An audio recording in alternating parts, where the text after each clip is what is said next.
Oye, hermana Lee, hace poco tu marido estaba recibiendo quimio. ¿Cómo ha estado últimamente? Mucho mejor. De hecho, hoy compartió el evangelio con sus parientes. Gracias a Dios. Ambos tuvieron problemas de salud el año pasado. Debieron de aprender mucho. ¿Nos puedes contar un poco de su experiencia? Claro. En abril, de repente, un día noté un atroz dolor en la espalda. Creí que solo sería una distensión, así que no me preocupé.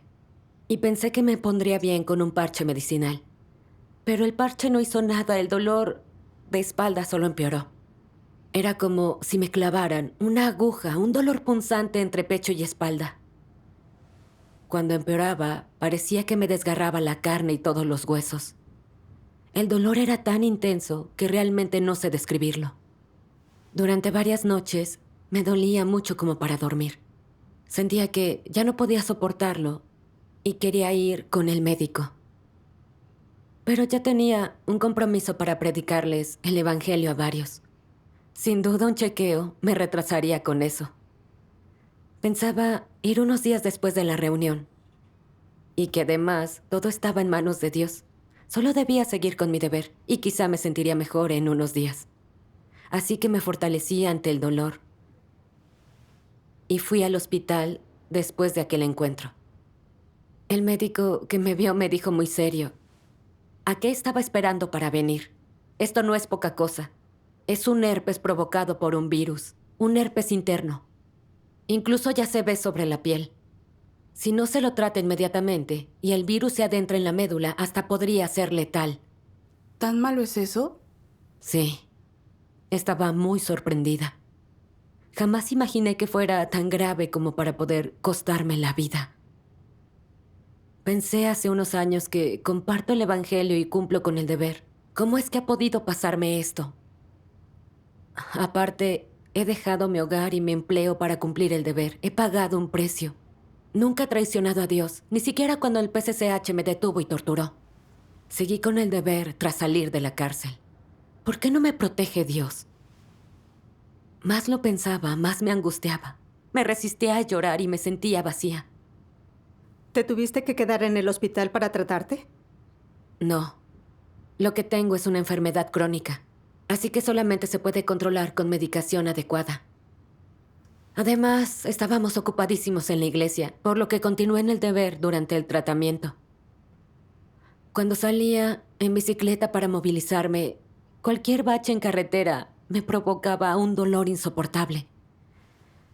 A veces me entraban sudores y había ocasiones en que me daba un repentino ataque de dolor insoportable. Me acostaba cuando llegaba a casa después de mi deber, pues sentía que no me quedaba fuerza y ni siquiera podía hablar. ¿Buscaste la voluntad de Dios en esta situación? Sabía que me estaba ocurriendo con el permiso de Dios. Oraba, buscaba y recapacitaba sobre lo que podría no ajustarse a la voluntad de Dios. Pero todavía me aferraba a una pizca de esperanza, en que, siempre y cuando viera mi error y cumpliera mi deber, tal vez Dios decidiría sanarme. Sin embargo, enseguida se pasaron 2 meses y no mejoré en lo absoluto. Estaba muy preocupada. Llevaba mal mucho tiempo. ¿Qué haría si no me mejoraba nunca? Además, no había dejado para nada mi deber. Compartía el evangelio aún estando muy enferma. Entonces, ¿por qué no me sanaba Dios? Más lo pensaba, más me agraviaba y afligía. Si nunca me recuperaba, tal vez un día ya no podría cumplir con ningún deber. Si no podía hacer buenas acciones, ¿cómo podría salvarme? Me preguntaba si sería en vano todo lo que ya había dado. Supuse que debía reservar mi energía para mi salud. Después ya no me esforcé tanto en el deber.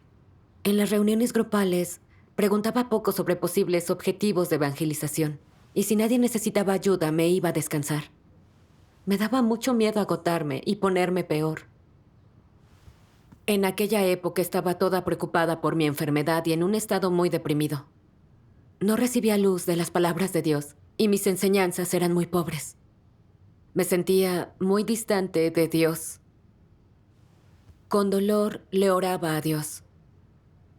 Dios mío, soy muy desdichada y me siento muy débil. No tengo vigor para el deber y hasta te guardo rencor. Te pido que me guíes para que entienda tu voluntad. Quiero someterme, hacer introspección y aprender. Amén. Buscando, leí este pasaje de las palabras de Dios. Primero, cuando las personas comienzan a creer en Dios, ¿quién de ellas no tiene sus propios objetivos, motivaciones y ambiciones? Aunque algunos crean en la existencia de Dios y la hayan visto, su creencia en Él sigue conteniendo esas motivaciones. Y su objetivo final es recibir sus bendiciones y las cosas que cada uno de ellos desea. Toda persona hace constantemente esas cuentas en su corazón y exige a Dios por albergar motivos, ambiciones y una mentalidad transaccional. Es decir, el corazón del hombre siempre conspira y pone a prueba a Dios, y siempre se defiende a sí mismo en cuanto a su propio fin delante de Dios, y trata de conseguir una respuesta de Dios a ver si Él le dará lo que desea. Al mismo tiempo que busca a Dios, el hombre no lo trata como tal. El hombre siempre intenta hacer tratos y le exige cosas a Dios. Lo presiona firmemente, siempre quiere más. Mientras intenta negociar, el hombre discute con Dios. Y cuando enfrentan pruebas o situaciones, algunos hasta se vuelven débiles y pasivos en su trabajo y se quejan mucho de él. Desde que el hombre creyó, ha visto a Dios como una cornucopia, una navaja suiza, y se ha considerado el mayor acreedor de Dios, como si exigirle a Dios bendiciones y promesas fuera su derecho innato y obligación, y la responsabilidad de Dios protegerlo, cuidar de él y proveer para él. Tal es el entendimiento básico de la creencia en Dios de todos aquellos que creen en Él, y su comprensión más profunda del concepto de creencia en Dios. Amén. Amén. Me sentí muy culpable al meditar las palabras de Dios. Sencillamente no consideraba a Dios como tal en mi fe, sino que solo quería sus bendiciones. Desde que era creyente consideré a Dios una navaja multiusos, una cornucopia. Creía que mientras me esforzara por Dios, seguro que Él me mantendría sana y salva. Yo jamás afrontaría enfermedades ni tragedias y lograría escapar a toda clase de desastres. Al final me salvaría y tendría un hermoso destino. Había dejado mi hogar y mi empleo para cumplir con el deber. Había sufrido y dado mucho, y nunca me había echado atrás, ni siquiera cuando me detuvo y torturó el PCCH. Pero cuando enfermé, sobre todo, al ver que se prolongaban mis problemas de salud, culpé a Dios y traté de razonar con Él. Hacía cálculos de todo mi sufrimiento, pues creía haber desperdiciado todo lo que había dado. Y empecé a holgazanear en el deber. Entendí que, en todos mis años de fe, nunca pretendí recibir la verdad y obedecer a Dios, sino intercambiar mi sufrimiento y esfuerzo por su gracia y sus bendiciones. Mi intención era aplicar una perspectiva humana, negociadora a Dios. ¿Acaso eso no era engañarlo y utilizarlo? ¡Qué egoísta y despreciable! Pensé en cómo salva Dios a la humanidad. Nos ha dado muchísimas palabras de sustento y hasta crea toda clase de situaciones para que experimentemos su obra y así nos libremos de nuestra corrupción. Sin embargo, no sabía devolverle a Dios su amor. En cambio, lo utilizaba y siempre calculaba. Cuando Él no hizo lo que yo quería, empecé a cumplir mecánicamente con el deber sin preocuparme. No era nada sincera con Dios. Realmente no tenía conciencia ni razón. Sí. Entonces me presenté ante Dios a orar. Dios mío, te he utilizado y te he estado engañando en mi fe. Soy muy egoísta y vil. Apenas soy humana. Dios mío, quiero arrepentirme ante ti. Te pido que me guíes. Amén. Amén. Luego, ¿qué leíste en las palabras de Dios que te ayudó a hallar una senda? Leí un pasaje de la senda surge al meditar la verdad con frecuencia. Ajá.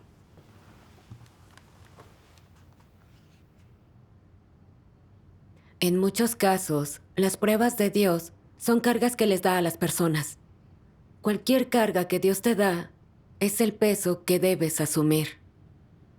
Pues Dios te comprende y sabe que lo soportarás. La carga que Dios te da no superará tu estatura o resistencia, por lo que no hay duda de que podrás soportarla. Sea cual sea la carga o prueba que Dios te dé, recuerda una cosa. Si logras entender la voluntad de Dios, si el Espíritu Santo te ilumina tras orar, si esta prueba es un indicio de que Dios está disciplinándote o está advirtiéndote, da igual que no lo entiendas. No dejes de llevar a cabo el deber que fielmente debes cumplir. Dios estará satisfecho y te mantendrás firme en el testimonio. Si en tu fe en Dios y búsqueda de la verdad puedes decir, ante cualquier enfermedad o acontecimiento desagradable que Dios permita que me suceda, haga Dios lo que haga, debo obedecer y mantenerme en mi sitio como un ser creado. Primero, debo poner en práctica e implementar este aspecto de la verdad, de la obediencia, y vivir la realidad de la obediencia a Dios. Además, no debo dejar de lado la comisión de Dios ni el deber que he de llevar a cabo. Debo cumplir con el deber hasta mi último aliento. ¿Esto no es dar testimonio? Con esta determinación y estado, ¿puedes seguir quejándote de Dios? No, no puedes. Amén. Al meditar las palabras de Dios comprendí su voluntad. Sin importar qué clase de dificultades tenga que afrontar, todo lo permite Dios. Él me da una carga para que la lleve, acepte y obedezca, y debo mantener testimonio. Amén. Me acordé de Pedro, capaz de obedecer siempre a Dios, sin importar lo que pasara. Padeció la enfermedad y vivió con privaciones, pero siempre fue devoto a Dios y jamás se quejó. Así como Pedro, yo tenía que ocupar el lugar de un ser creado, someterme a lo dispuesto por Dios y aprender una lección. Amén. Amén. Seguía tomando medicación mientras cumplía con el deber, y no me sentía tan limitada por la salud. Tras unos meses de recuperación paulatina, desapareció la enfermedad. Estaba muy agradecida a Dios. Gracias a Dios. ¿Y cuándo fue que se enfermó tu marido? En septiembre. Un día llegué a casa de predicar el Evangelio y él se veía muy mal. Me contó que el día anterior había ido a un chequeo regular y el médico le mandó volver al otro día para una resonancia. Esta situación me resultó muy inquietante, pues no es habitual que te manden a hacerte una resonancia. Me preguntaba si mi marido tendría algo grave. Esa noche estaba dando vueltas en la cama sin poder dormir. Trataba de consolarme, pensando que tal vez no era gran cosa. También él era creyente, y yo estaba mucho fuera de casa por un deber, así que Dios debía protegerlo. Al día siguiente, yo lo acompañé al hospital. Sorprendentemente, resultó tener cáncer de páncreas. Estaba completamente atónita con la noticia. Me sorprendió que fuera cáncer y de páncreas. Había oído que es muy difícil de tratar y que avanza muy rápido. Tiene una tasa de mortalidad alta y hay gente que no dura ni unos meses con ello. Él parecía lleno de vida, pero tal vez le quedaban unos pocos meses. Sentí el cielo derrumbarse sobre mí. Pensé, apenas me he recuperado y ahora mi marido tiene cáncer. ¿Por qué no nos protege Dios? Cada vez que pensaba en el cáncer de mi esposo, no hacía más que llorar. Oré a Dios con dolor para pedirle que velara por mi corazón y me guiara para que entendiera su voluntad. Después leí un pasaje de las palabras de Dios. En su creencia en Dios, lo que las personas buscan es obtener bendiciones para el futuro. Este es el objetivo de su fe. Todo el mundo tiene esta intención y esta esperanza. Pero la corrupción, en su naturaleza, debe resolverse por medio de pruebas. Aquellos aspectos en los que el hombre es impuro deben ser refinados. Este es el arreglo de Dios. Dios crea un entorno para ti y te fuerza a ser refinado en ese entorno para que puedas conocer tu propia corrupción. Llega un momento en el que prefieres morir y abandonar planes y deseos y someterte al mando y al plan de Dios. Por tanto, si las personas no pasan por años de refinamiento ni sufren en cierta medida, no podrán liberarse de la esclavitud de la corrupción de la carne en sus pensamientos y su corazón. En aquellos aspectos en los que sigues esclavizado por Satanás y en los que todavía mantienes tus deseos y exigencias, esos son los aspectos en los que debes sufrir. Solo a través del sufrimiento pueden aprenderse lecciones, siendo capaz de ganar la verdad y entender la voluntad de Dios. De hecho, muchas verdades se entienden al experimentar pruebas dolorosas. Nadie puede captar la voluntad de Dios, reconocer su omnipotencia y sabiduría o apreciar su justicia cuando está en un entorno cómodo o las circunstancias son favorables. Eso sería imposible. Amén. Amén. Amén. Hice introspección a la luz de esto. Cuando me encontraba enferma, gracias al juicio de las palabras de Dios, comprendí que estaba equivocada al buscar bendiciones y me dispuse a someterme, mejorara o no. Creí que había renunciado a mi deseo de bendiciones. Pero cuando mi marido contrajo un cáncer, no pude evitar culpar y malinterpretar a Dios.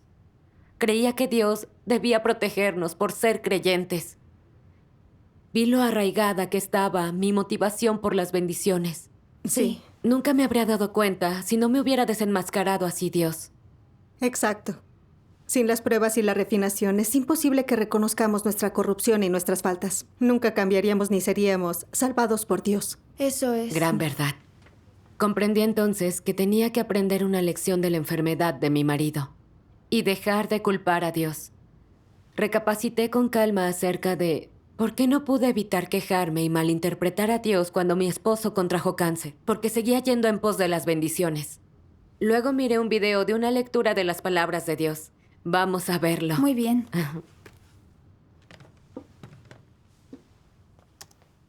Dios Todopoderoso dice: a ojos de los anticristos, en sus mentes y en su forma de ver las cosas, deben existir ciertos beneficios para seguir a Dios. No se molestarán en mover un dedo si no hay un incentivo.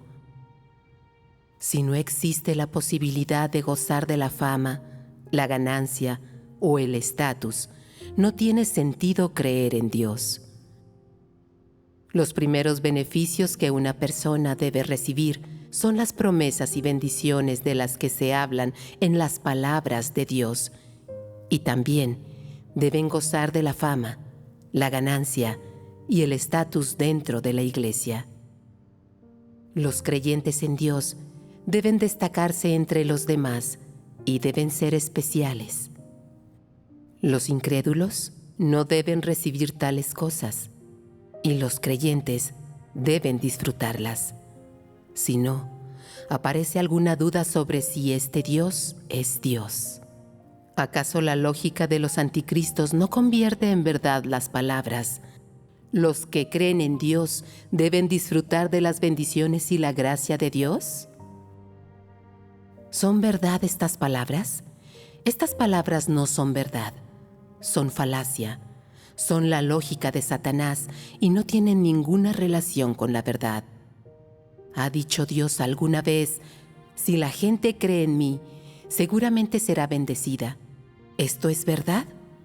Dios nunca ha dicho ni hecho tal cosa. Cuando se trata de bendiciones y adversidades, existe verdad que puede buscarse. ¿Cuáles son las palabras sabias a las que la gente debería adherirse?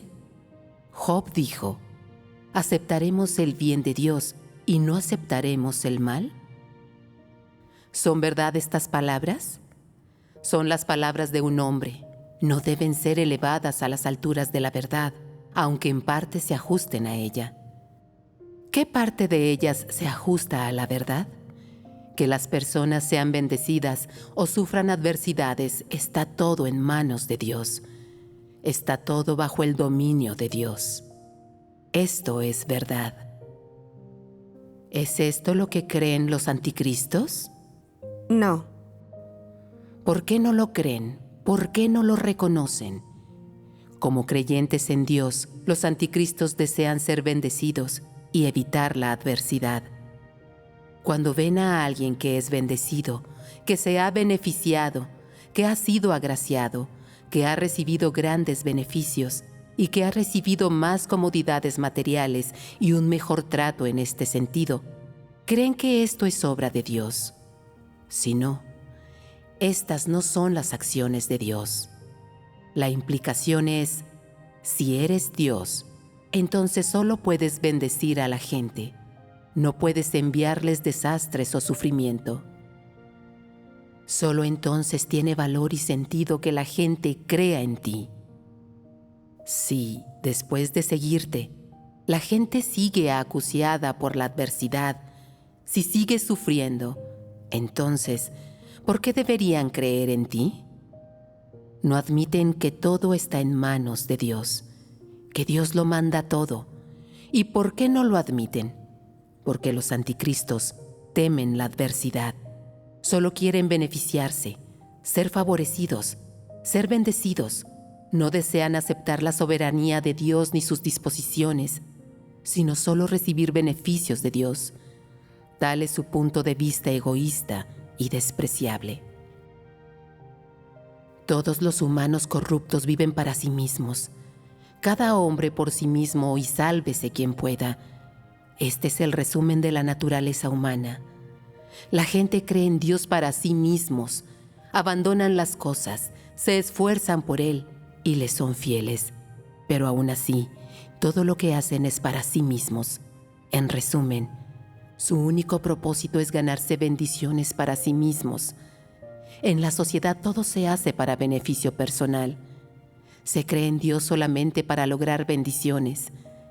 La gente lo abandona todo y puede soportar mucho sufrimiento para obtener bendiciones. Todo esto es una prueba empírica de la naturaleza corrupta del hombre. Amén. Amén. Las palabras de Dios son muy prácticas, dan justo en el clavo. Sí. Sus palabras revelan la idea de los anticristos sobre las bendiciones y desgracias. Van en pos de las bendiciones en su fe. Y piensan que, por la fe que tienen, deberían recibirlas. Si no, creen que no tiene demasiado sentido tener fe. Y hasta pueden traicionar y dejar a Dios. Me di cuenta de que yo tenía la misma perspectiva de fe. Creía que, por haber hecho aquellos sacrificios, Dios debía bendecirnos a mi familia y a mí con paz y buena salud. Así, tanto si enfermaba yo como si lo hacía mi esposo, culpaba y malinterpretaba a Dios. Llegué a hacerle exigencias irracionales porque quería que nos curara a mí y a mi marido. En cuanto Dios hizo algo que a mí no me gustó, ya no tuve ganas de abocarme al deber. Comprendí lo absurda que había sido mi perspectiva de fe. Cierto. En verdad, Dios jamás ha dicho que no vayan a pasarnos cosas malas a los creyentes. Él lo gobierna todo. La muerte, la enfermedad y la salud están en sus manos. Y los creyentes no somos la excepción. Recibimos bendiciones de Dios y también desgracias. El deber es la obligación más básica de un ser creado. Y no tiene que ver con recibir bendiciones. Amén. Amén. Yo estaba tan corrompida por Satanás, cosas como: cada hombre para sí mismo y sálvese quien pueda, y no muevas un dedo sin recompensa. Eran venenos satánicos que me regían. Pensaba solo en mí y usaba a Dios. Quería bendiciones de Dios a cambio de mi sufrimiento y mi esfuerzo. Cuando Dios puso en riesgo mis intereses personales, me invadieron las quejas y los malentendidos hacia Él. Y llegué a razonar con Él y a oponerme a Él. ¿Qué clase de creyente era yo? Una incrédula, una persona egoísta, envilecida y mezquina. Me asusté mucho al percatarme de esto. Vi que no me había centrado en buscar la verdad en mi fe, sino en ir en pos de la gracia. Iba por una senda contraria a Dios. Así nunca se transformaría mi carácter corrupto y finalmente acabaría eliminada. Sí, eso me recuerda mucho a Pablo. Él también sufrió mucho por la obra del Señor, pero con todo no buscaba la verdad ni conocer a Dios.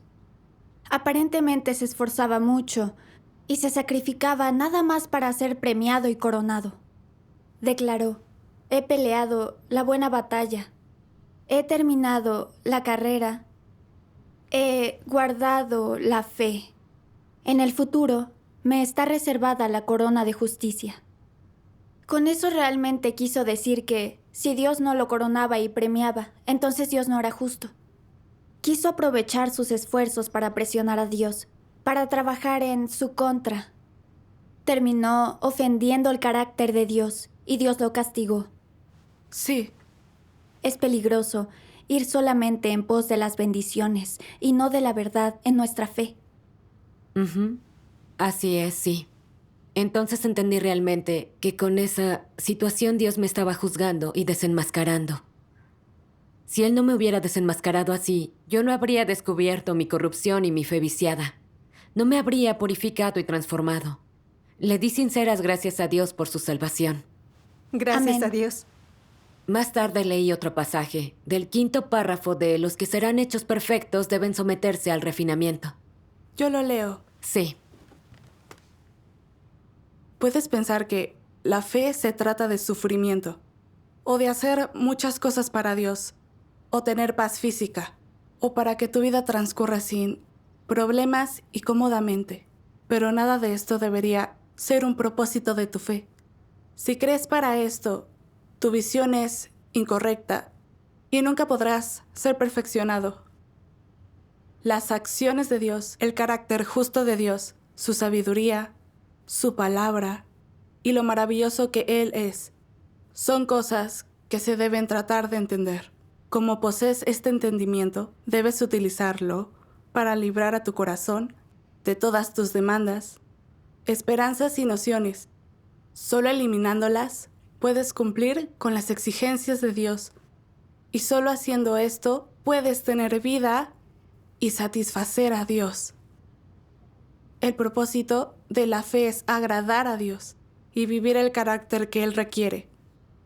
Así, sus acciones y su gloria pueden expresarse a través de estas personas indignas. Esta es la visión correcta de la fe y el objetivo que deberías buscar. Amén. Amén. las palabras de Dios me enseñaron lo que realmente debía buscar. No debía buscar bendiciones ni ciertos beneficios en mi fe, sino tratar de conocer y satisfacer a Dios para ser como Job, sin ninguna petición a Dios. Job creía que Dios le había dado todo cuanto tenía. Así que tanto si Dios le daba como si le quitaba, tuviera bendiciones o desgracias, Job lo obedecía sin reservas y alababa su justicia. Sí. Y cuando Satanás probó a Job, le robaron a éste todas sus posesiones, murieron sus hijos, le salieron llagas en todo el cuerpo y se sentó entre cenizas a rascárselo con un tiesto. Jamás se quejó de Dios, sino que continuó alabándolo. Hiciera lo que hiciera Dios, Job se mantenía en el lugar de un ser creado, sometiéndose a él y adorándolo. Así pues, la fe de Job merece su elogio. Sí. Al entender esto, obtuve una senda de práctica. Mejorara o no mi esposo, tenía que someterme a Dios sin quejarme. Amén. Amén. Amén. Gracias a Dios. Después leí estas palabras de Dios. Dios ya ha planeado completamente la génesis, el nacimiento, el tiempo de vida y el final de todas las criaturas de Dios, así como su misión en la vida y el papel que desempeñan en toda la humanidad del mundo. Nadie puede cambiar estas cosas. Tal es la autoridad del Creador. El nacimiento de cada criatura, el tiempo que vive, Su misión en la vida, todas estas leyes, cada una de ellas son ordenadas por Dios, al igual que ordenó la órbita de cada uno de los cuerpos celestes, cual siguen durante cuántos años, como lo hacen y qué leyes lo rigen. Todo esto fue ordenado por Dios hace mucho, sin cambios, durante miles de años. Está ordenado por Dios y es su autoridad. Amén. Amén. Amén. En las palabras de Dios entendí que nuestra existencia y nuestro destino están en manos del Creador. Dios ordena cuando moriremos y nadie puede escapar de eso. Aunque contraigamos un cáncer, no moriremos antes de tiempo. Esta es la autoridad de Dios y nadie la puede cambiar. Gracias a que comprendí eso, pude relajarme un poco. La salud de mi marido dependía de Dios y lo único que yo podía hacer era obedecer sus disposiciones y cumplir con el deber. Amén. Amén. Recibió quimio durante un tiempo en el hospital de la ciudad. Y la sorpresa fue que no tenía células cancerosas. Los marcadores eran normales. Además, desapareció medio tumor. Gracias a Dios. El médico señaló que era muy excepcional un caso así, tan bien controlado. Nuestro hijo dijo que el papá de un compañero tuvo el mismo cáncer. Recibió quimio, no la aguantó y murió unos meses después. Cuando supe todo esto, le di muchas gracias a Dios. Gracias a Dios. Lo que más me alegró fue que mi marido siempre había creído de palabra en pos del dinero. Pero tras el cáncer, comprendió la omnipotencia y soberanía de Dios. Y compartió su testimonio de las obras de Dios con familiares y amigos. Sí. Gracias a Dios. Gracias a Dios. Estupendo. Vi lo práctica que es la obra de Dios para salvar a la humanidad. Pasar por toda esta experiencia fue muy doloroso en su momento. Pero aprendí una lección. Me conocí a mí misma y corregí mi búsqueda en la fe en Dios. Estos son el amor y la bendición de Dios. Gracias a Dios. Gracias a Dios. Acabo de acordarme de un himno de las palabras de Dios. Busca tener amor verdadero por Dios. Vamos a cantarlo. Genial. Bien. 今天新世纪的神必须进入正轨，新神不应该是只求得福，而应该是追求爱神认识神，应该是追求爱神认识神。 借着神开启，借着个人的追求，能吃喝神话，吃喝神话，产生对神真实的认识，有发自内心的对神真实的爱。 就是说，你对神的爱是最真实的，无人能破坏你对神的爱，无人能拦阻你对神的爱。这是你信神，就走上正轨了。 就证明你是属神的人了，因为你的心已被神占有了，再没有什么能占有你了，再没有什么能占有你了。